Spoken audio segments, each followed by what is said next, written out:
Sinabi sa akin ni Julina that she's been waiting for this moment her whole life. Well, so have I.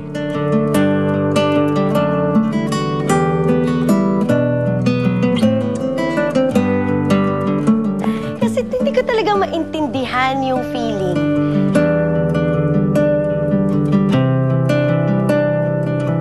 Pagbukas ng pintuan, pinipigil ko talagang ganun. Akala ko panaginip siya talaga.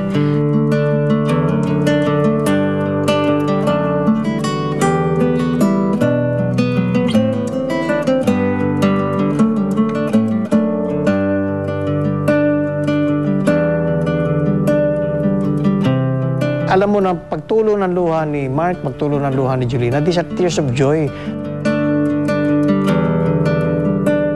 Na ito na yun. This is what we are longing for all throughout our lives.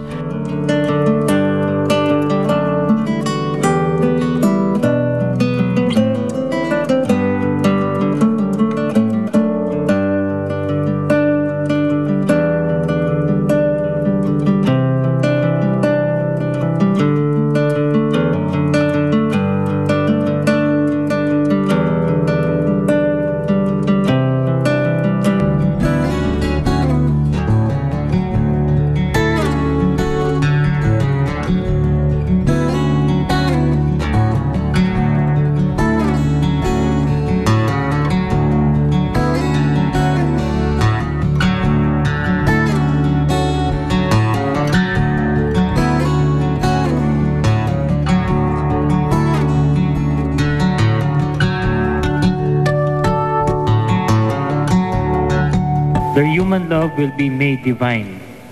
During this Mass, we pray that the love and happiness which are theirs today and remain with them and accompany them all the days of their lives. Let us thank God for bringing them together in love, and let us pray that they may always be reminded of God's love and presence as they freely take upon themselves the task which God has entrusted them, to work for the coming of His kingdom, not alone anymore, but together from this moment onward. May I now ask you to answer truthfully the following questions. Julina, did you come here of your own free will to bind yourself forever in love and service of your husband? Yes, Father. Mark, did you come here on your own free will to bind yourself forever in love and service of your wife? Yes, Father. Will you both love and honor each other as man and wife for the rest of your lives? Yes, Father. Yes, Father.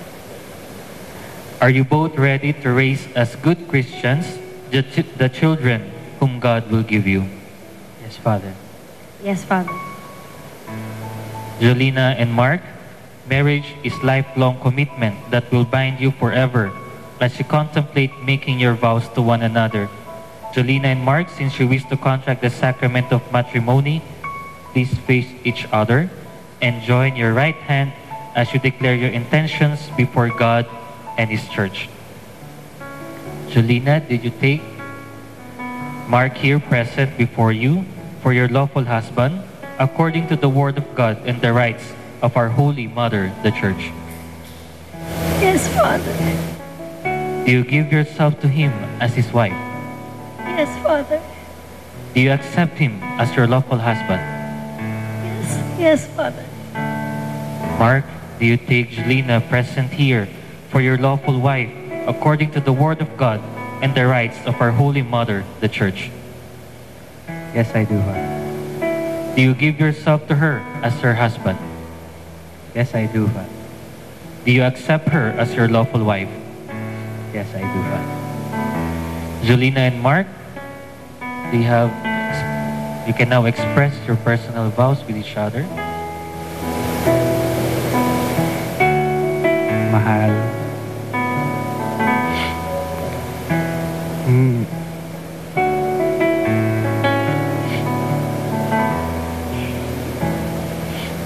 Matagal na tayo nagtatawagan na asawa. Pero today, Totoo na talaga. Gusto ko lang, ang dami ko gustong sabihin, pero ngayon gusto ko lang magpasalamat sa iyo sa lahat ng kaya kong i-describe at hindi ko kayang i-describe na nabigay mo sa akin. I love you very much. Thank you very much. I love you.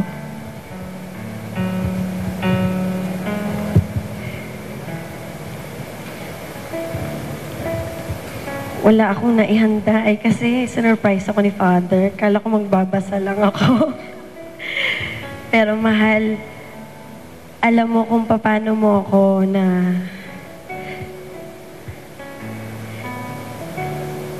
paano mo ako naturuan tumayo sa sarili ko. At dahil sa'yo, naniniwala ako na totoo pala yung mga fairy tales na pwedeng maging masaya habang buhay. Pangako ko, mamahalin kita habang buhay. Kahit hindi ka na makapalo ng drums. Hahawakan ko lagi ang kamay mo. Mahal kita habang buhay.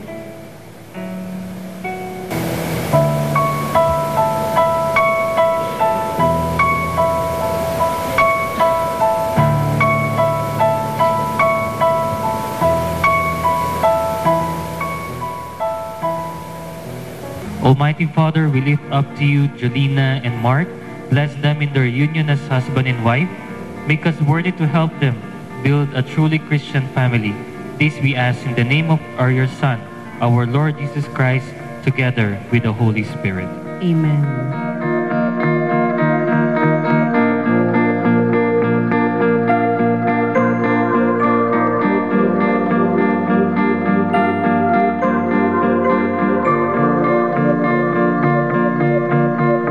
In His kingdom on earth, may He take you up into His eternal dominions in heaven. Amen. And may the Almighty God bless you all, the Father, the Son, and the Holy Spirit. Amen. The Mass is ended. Go in peace to love and serve the Lord. Thanks be to God. Let's welcome Mr. and Mrs. Mark Escueta. Mark, you may now kiss your bride.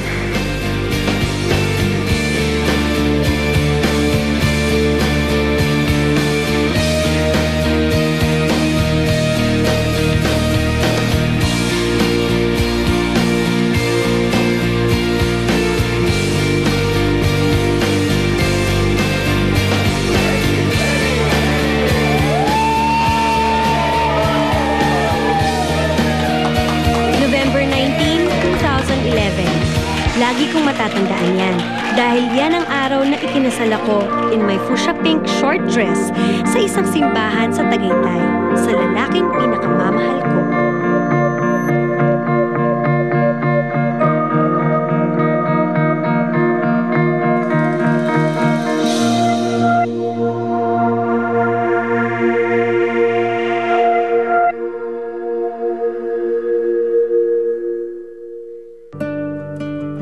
Pero dahil buong buhay naming inintay ito, we might as well do it our way.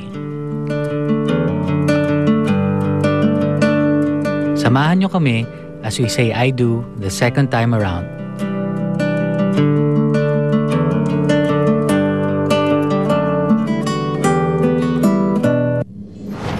Matindi ang